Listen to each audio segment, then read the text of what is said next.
बिस्मिल्लाहिर्रहमानिर्रहीम अस्सलाम वालेकुम। आज जो हमने एंटीवायरल ड्रग्स के अंदर जो हमारे वहाँ पे वीडियो कट गई थी बीच में, इंटरफेरॉन अल्फ़ा में हमने स्टार्ट किया था, तो उसी को हम कंटिन्यू करते हैं। तो हमारे पास जो एंटी हेपेटाइटिस ड्रग्स है ना, उनमें सबसे पहले बात कर लेते हैं इनके जो एजेंट्स हम हेपेटाइटिस के अंदर यूज़ करते हैं। ये मैंने आपको बताया था हेपेटाइटिस बी और सी के लिए यूज़ करते हैं, क्योंकि हेपेटाइटिस ए जो होता है वो एक्यूट हेपेटाइटिस होता है, तो उसके अंदर हम आमतौर पर ड्रग्स नहीं देते, उसकी हाइड्रेशन वगैरह पेशेंट की कंप्लीट करते हैं। तो ये किस लिए हम देते हैं? ये हम देते हैं हेपेटाइटिस बी वायरस के लिए और हेपेटाइटिस सी वायरस के लिए। ठीक है, तो सबसे पहले बात कर लेते हैं इंटरफेरॉन के हमारे पास मैकेनिज्म ऑफ एक्शन की। यही हमने बताया था कि जो हमारे पास हेपेटिक सेल होगा ना, उसके अंदर ये वायरस ने एंटर होना होता है। ठीक है, मतलब अब जो ये ड्रग है, हम इसके मैकेनिज्म ऑफ एक्शन की बात करें, वायरस के पास क्या होता है, वायरस एंटर होता है और इसके अंदर क्या होता है, हमारे पास इसके अंदर मैसेंजर आरएनए होता है जिसके अंदर प्रोटीन कोडिंग होती है, और पूरा उसका जो हमारे पास न्यूक्लिक एसिड है, डीएनए या आरएनए, वो उसके जरिए बनना होता है। ठीक हो गया, तो उस मैसेंजर आरएनए के अंदर वो आके अंदर हमारे पास उसके जो है रेप्लिकेशन वगैरह करता है, तो हमारे पास आगे उसके कॉपीज बनती हैं और हमारे पास इस तरह सेपरेट करता है। ठीक है, उसकी रेप्लिकेशन होती है। अगर हम बात करते हैं इस ड्रग की इंटरफेरॉन अल्फा के मैकेनिज्म की, तो ये क्या होता है, मैंने आपको एक कल भी बताया था कि ये हमारे पास जैक स्टैट मैकेनिज्म को जो हमारे पास होता है, जैक स्टैट क्या है हमारे पास, जैक स्टैट है हमारे पास, इसके ऊपर जैक स्टैट सिस्टम होता है हमारे पास सेल मेम्ब्रेन के ऊपर सेल की। ठीक है, तो यहाँ पे क्या होता है, जैक स्टैट क्या होता है, जैक से हमारे पास होता है जेनस काइनेसिस। इसके ऊपर क्या होता है, सबसे पहले इंटरफेरॉन के लिए रिसेप्टर्स होते हैं। इंटरफेरॉन अल्फा यहाँ पे आके लगेगा और जेनस काइनेसिस को एक्टिवेट करेगा। जेनस काइनेसिस इन रिटर्न क्या करेगा, हमारे पास फॉस्फोराइलेट करके हमारे पास स्टैट्स को एक्टिवेट करेगा, फॉस्फोराइलेशन करवाएगा और स्टैट्स क्या होता है हमारे पास, जो हमारे पास signal transducers and activators of transcription.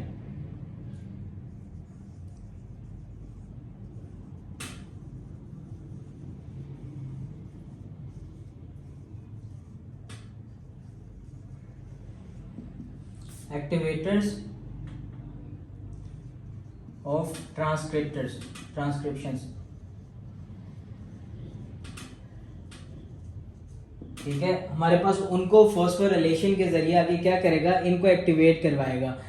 Interferon alpha आया, उसने हमारे पास अपने रिसेप्टर पे अटैच हुआ, जैक को एक्टिवेट किया, जेनस काइनेसिस जो एंजाइम है, ठीक है, उसने क्या किया, इन रिटर्न फॉस्फोराइलेशन की, स्टैट्स की। ठीक है, और स्टैट्स एक्टिवेट हुए, उन्होंने क्या करना है, इन रिटर्न हमारे पास एंटीवायरल प्रोटीन्स बनानी है। तो ये सेल सरफेस पे अटैच होके हमारे पास एंटीवायरल प्रोटीन्स बना के अंदर से जो वायरस है उसको खत्म करेगा। और दूसरा तरीका क्या होता है, ये हमारे पास राइबोन्यूक्लियेसेस बनाता है, एंजाइम्स। ठीक है, जो क्या करते हैं, हमारे पास जो इसके अंदर मैसेंजर आरएनए है ना, उसको हमारे पास डिस्ट्रॉय कर देंगे। अब रह गई तीसरी चीज इसके अंदर। तीसरी चीज ये क्या करता है, हमारे पास उन सेल के अंदर जो हिपैटिक सेल्स हैं, जो हमारे पास इन्फेक्टेड सेल्स हैं, उनको क्या करता है, नेचुरल किलर सेल्स बनाता है, नेचुरल किलर सेल्स की फॉर्मेशन करता है, जो क्या करते हैं, उनको हमारे पास जो इन्फेक्टेड सेल्स हैं उनको हमारे पास डिस्ट्रॉय करता है।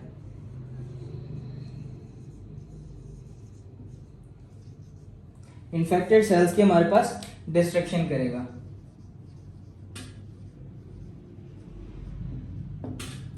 ये हमारे पास इसका टोटल मैकेनिज्म ऑफ एक्शन हो गया। ठीक है, इंटरफेरॉन अल्फा का।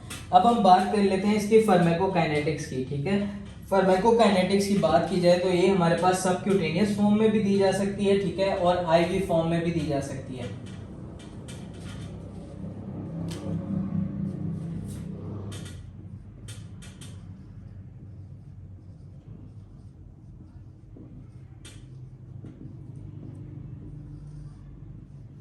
सबक्यूटेनियस फॉर्म में और आईवी फॉर्म में। लेकिन क्या होता है, इसकी जो होती है, इन फॉर्म्स के अंदर अगर हम दें तो इसकी मेटाबॉलिज्म बहुत तेज होती है, बॉडी के अंदर ये बहुत जल्दी मेटाबोलाइज होती है, तो इस वजह से ये हमारे पास इसकी हाफ लाइफ इसके अंदर जो है हमारे पास ड्रग की बॉडी के अंदर वो जो है वो कम होती है, तो ये ज़्यादा देर तक नहीं रह पाती, इस वजह से इसको बार बार देना पड़ता है, ठीक है, मेटाबॉलिज्म ज़्यादा होने की वजह से। और इसकी एक्सक्रीशन क्या होता है, एक्सक्रीशन थ्रू किडनीज होती है।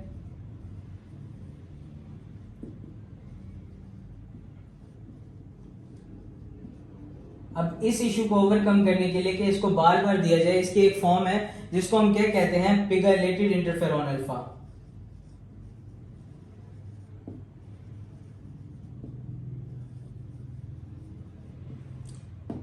पिगलेटेड इंटरफेरॉन अल्फा क्या होता है, इसकी जो है हमारे पास इंटरफेरॉन अल्फा जो है उसकी कॉन्जुगेशन की हुई होती है किससे, पॉलीइथाइलिन ग्लाइकोल से।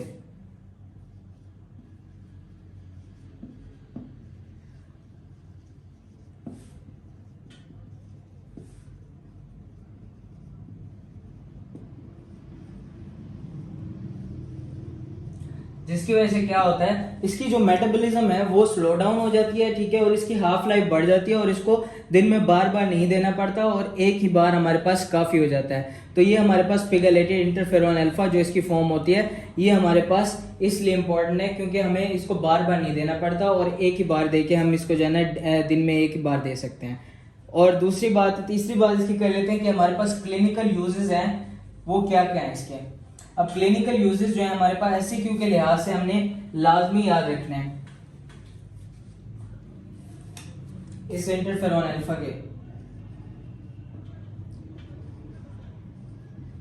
5 यूजेस, ये जो है आपने लाजमी याद रखने, क्योंकि ये आपका एससीक्यू बहुत इंपॉर्टेंट एससीक्यू है, क्लिनिकल यूजेस और दूसरा इसकी टॉक्सिसिटी का।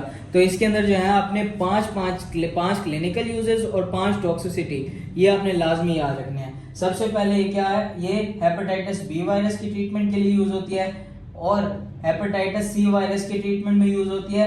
हेपेटाइटिस सी वायरस में इसके साथ हम कौन सी ड्रग देते हैं कॉम्बिनेशन में, रिबावायरिन के कॉम्बिनेशन में हम हेपेटाइटिस सी जो है वो भी इससे ट्रीट करते हैं। और तीसरी बात करें तो हमारे पास कपोसी सार्कोमा के अंदर यूज होती है।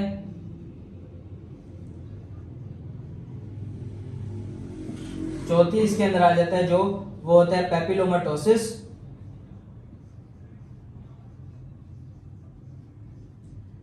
और जो पांचवी और लास्ट इसका जो क्लिनिकल यूज है ना, तो वो हमारे पास क्या आ जाते हैं, जो जेनिटल वॉर्ड्स होते हैं ना, उनकी ट्रीटमेंट के लिए भी हम यूज करते हैं, वो भी हमारे पास ह्यूमन पेपिलोमा वायरस की वजह से होते हैं, जो जेनिटल वॉर्ड्स हैं, ठीक है।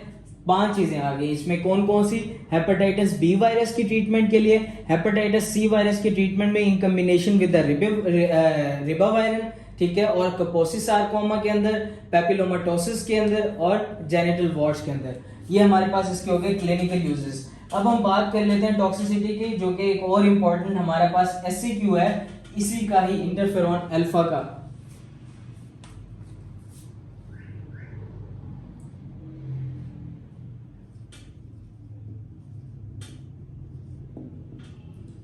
ठीक है, तो अगर हम इसकी टॉक्सिसिटी की बात करें, सबसे पहले वही जो नोजिया, वोमिटिंग, डायरिया, यानी कि हमारे पास जो जीआईटी इरिटेशन आ गई, इसकी जीआईटी डिस्ट्रेस आ गया, ठीक है, और ये थायराइड डिसफंक्शन करवाता है, फ्लू लाइक सिंड्रोम करवाता है, हियरिंग लॉस करवाता है,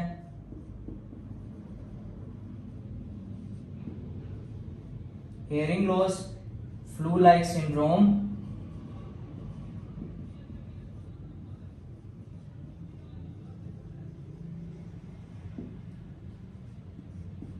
थायराइड डिसफंक्शन,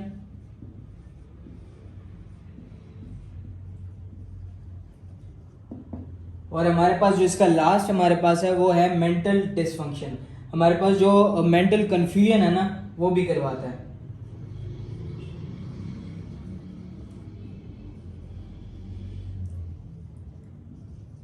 ये 5 चीजें हैं, इनको आप जो है फिंगर टिप्स पे याद कर लें, क्योंकि ये आपके टॉक्सिसिटी का बहुत इंपॉर्टेंट क्वेश्चन है। तो आप ये 5 लिख देंगे तो आपके जो है मार्क्स इंशाल्लाह जो है ना कंप्लीट आपको मिल जाएंगे। अब इसमें हमने क्या क्या पढ़ लिया इंटरफेरोन अल्फा के अंदर। सबसे पहला पढ़ा मैकेनिज्म ऑफ एक्शन क्या होता है। वो मेम्ब्रेन के ऊपर जैक स्ट्रैट मैकेनिज्म को एक्टिवेट करता है, ठीक है। जैक जो है स्ट्रैट को फॉस्फोराइलेशन के जरिए एक्टिवेट करती है, जिसकी वजह से क्या होता है एंटीवायरल प्रोटीन सेल के अंदर बनेंगी और वो जो है हमारे पास किल करेंगे। दूसरा क्या, राइबोन्यूक्लियेजेस मैसेंजर आरएनए को किल कर रहे होते हैं, ठीक है। और तीसरा नेचुरल किलर सेल हिपैटोसाइट्स को किल कर रहे होते हैं जो कि इन्फेक्टेड होते हैं, ठीक है। दूसरे नंबर पे इसकी फार्माकोकाइनेटिक्स आ गई। इस तरह हमारे पास क्लिनिकल यूजेस और टॉक्सिसिटी। यहाँ पे जो है ये हमारा टॉपिक इंटरफेरोन अल्फा वाला खत्म होता है और बाकी जो है एंटी हेपेटाइटिस ड्रग्स है वो इंशाल्लाह आप नेक्स्ट हम स्टार्ट करेंगे। अभी तक के लिए इतना ही। अगर कुछ ना समझ आए तो कमेंट्स में पूछ लीजिएगा।